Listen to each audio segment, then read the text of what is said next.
I've got all those parts all cleaned up and all the paint off of them and the old Polytack and Polyspray and all of that crap. Well, I mixed up a new batch of epoxy primer. Well, it's going to have to catalyze for a little while, cool and damp, so at least a half hour according to the instructions, but even an hour if it's cool and damp. So we'll let that catalyze and go out and fix up some kind of a spray rack or something for all these parts and stuff so I can get them suspended and spray some paint on them. Well, this spar, not quite as stiff as it was. I cut out the notches there for the control horn to fit into, and so that made it a little more flexible right here. It was pretty rigid there, but those had to be cut out. But it's not near as floppy as it was when it was cracked out. When they originally cut these notches out here, it looks like they cut them out with a chainsaw. They were just cut in there square. Corners were square. Nothing was radiused out or trimmed up or anything. So I radiused these corners out on here, on both of them, kind of fitted them in better, and then deburred the edges and everything, so that shouldn't crack out like the old one did, at least not without a little bit more stress to it. I gotta go fix up some kind of a paint rack, so I'll go get that done and get these parts all hung up and washed off with some wash primer and get everything all set up to squirt some paint on them.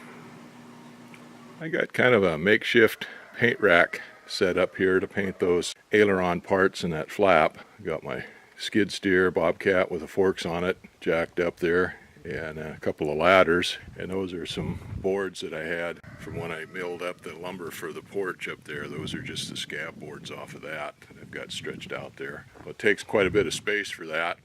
All those parts, that spar of course is 102 inches and the flap is 62.5 inches, and so anyway I wound up with a lot of linear space there.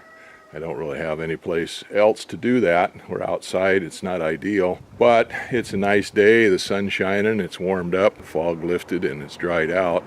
That'll work. I've got all those parts hanging there and I wiped them down with Prepsol, get all the fingerprints and stuff like that off from them, and they're all ready to go. Wait for that Prepsol to dissolve. The paint should be pretty much catalyzed whatever now, so I'll go get that and bring it down here to the shop and thin it down with the thinner and the reducer, and I use my little spot spraying gun for this. Anyway, we'll get it done. Wind's picking up a little bit now. It was just dead calm here, which is I was hoping it would stay, but those things are gonna move around a little bit even just under the air pressure from the gun, especially those little plates down there. I've got all those little plates that cover up the hinge points on the spar down there hanging up from the spar, and those are going to flop around in the best of conditions. So anyway, we'll see what we can do with that. Now we got all those pieces all painted with the epoxy primer.